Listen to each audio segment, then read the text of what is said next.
ये जो आपने शब्द कहा ना, ठग, हम तो ठगी हैं लेकिन आप तो महाठग। ये जो आपने शब्द कहा ना, ठग, हम तो ठगी हैं लेकिन आप तो महाठग। ये सोचना गलत है कि तुम पर नजर नहीं, ये सोचना गलत है कि तुम पर नजर नहीं। मशरूफ हम बहुत हैं मगर बेखबर नहीं।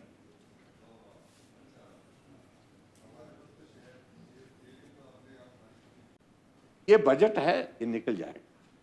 इसके बाद लोकसभा का चुनाव है, उसके बाद ये ओपीएस वाला जो मसला किया, मेरी पूरी जानी है, पुख्ता जानकारी है कि ओपीएस आने वाले समय में जब लागू करने की बात आएगी तो लास्ट पे ड्रॉन का 50% नहीं देंगे, ये 40 जाएंगे, 30 जाएंगे, कहां और हो सकता है उससे भी नीचे चले जाए, 25 पे चले जाए, 20 पे चले जाए।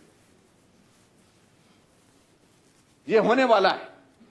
इसलिए मेरे प्रदेश के कर्मचारी भाइयों से इस बात के लिए भी निवेदन है कि झूठ जब हमसे बोल सकते हैं, प्रदेश की जनता से बोल सकते हैं, तो ये झूठ आपके साथ भी बोल सकते हैं। ये जो आपने शब्द कहा ना, ठग, हम तो ठगी हैं लेकिन आप तो महाठग। ये शब्द मुझे मालूम नहीं उचित है कि नहीं है, आप देख लें, लेकिन मुझे लग रहा है कि आपने उपयोग किया है, आपका एक्सपंज नहीं हुआ तो मेरा भी एक्सपंज नहीं होगा। गारंटी की हम थोड़ा सा बात करूं, ये गारंटी गले की घंटी बन गई और गले की फांस बोलते हैं, हाँ वो बन गई, जो भी बन गई, लेकिन ये गले से बाहर ये लटकी रहेगी, अटकी रहेगी। जो गारंटी आपने दी है, अब आपको इस बात का आभास हो गया कि ये संभव नहीं है, पूरा नहीं कर सकते। मैंने कहा था कि 10 जन्म तक भी नहीं पूरा कर पाएंगे, और पिछले बजट में आपने कहा कि ये भी आपके बजट का बहुत बड़ा कि हमारी सरकार आई है, हमारी गारंटी थी कि महिलाओं को हिमाचल प्रदेश में 18 से 60 साल की महिलाओं को कितना देंगे, 1500 रुपए देंगे। आज वो हमारे कुल्लू वाले भाई साहब नहीं है तो छोड़ देते, तो 1500 रुपए की गारंटी। और फिर उसके बाद फिर झूठ, फिर शब्द मुझे लगता है मुझे कि वही ठगने का काम। 2,31,000 का आंकड़ा निकाला गया पिछले बजट में, कहा कि इन महिलाओं को हम जो है वो 1500 रुपए देंगे, जिनको हमारी सरकार पहले ही 1,000 पेंशन दे रही थी, 1150 पेंशन दे रही थी, और वो आंकड़ा निकाल करके उन्होंने कहा कि कुछ में 500 रुपए डालेंगे, कुछ में 350 रुपए डालेंगे और हमारी गारंटी पूरी।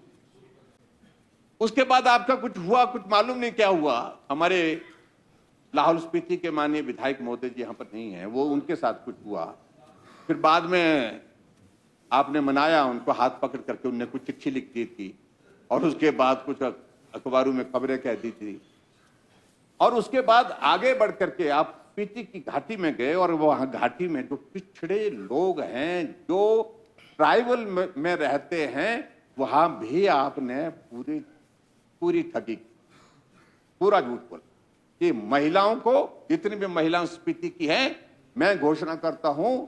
कब गए थे, कौन सी तारीख तक, कोई 15 अगस्त को गए थे अपने पत्र, कोई ऐसा डेट, हाँ कोई डेट था, कोई इंपॉर्टेंट डेट था, वो आप 15 अप्रैल को तो गए थे, तो वहां पर कह दिया, इनको मालूम है कि सबसे कम महिलाएं हैं तो स्पीति में, वहां से मैं घोषणा करता हूं, घोषणा कर दी, और उनको मिला करके शायद मैं कल वो आंकड़ा 2,45,000 के करीब पहुंचा है, शायद मैं कल वो मिला करके आप बोल रहे हैं, हाँ जी, हाँ।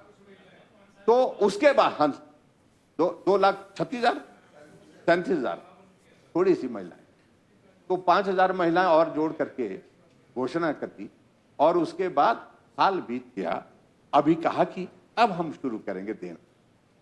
1 साल पहले की घोषणा की, 15 अप्रैल की घोषणा की, तारीख आ गई ध्यान में, और अगला अप्रैल आने वाला है, लेकिन अभी तक वो पैसा उनको मिला नहीं। तो कितने आपने, हाँ जी,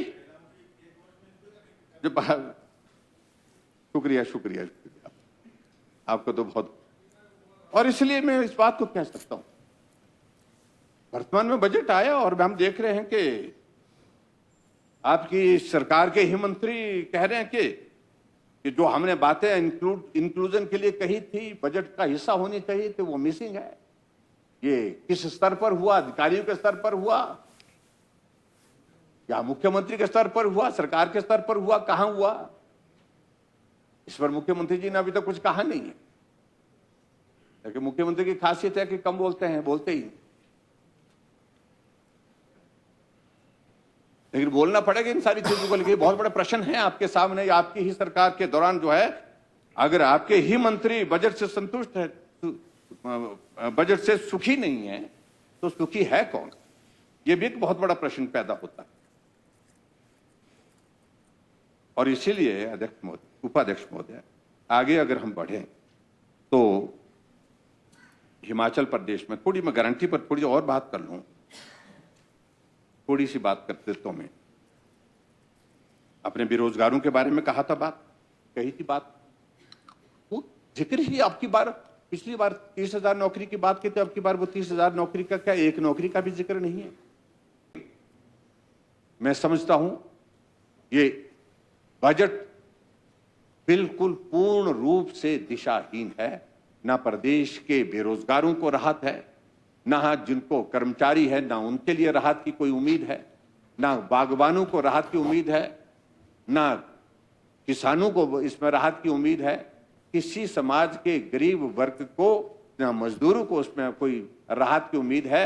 ये दिशाहीन, पूर्ण रूप से दिशाहीन बजट है। और अध्यक्ष महोदय, इसलिए इस बजट का समर्थन करने में मैं पूरी तरह से असमर्थ हूं। यही मैं कहना चाहता हूं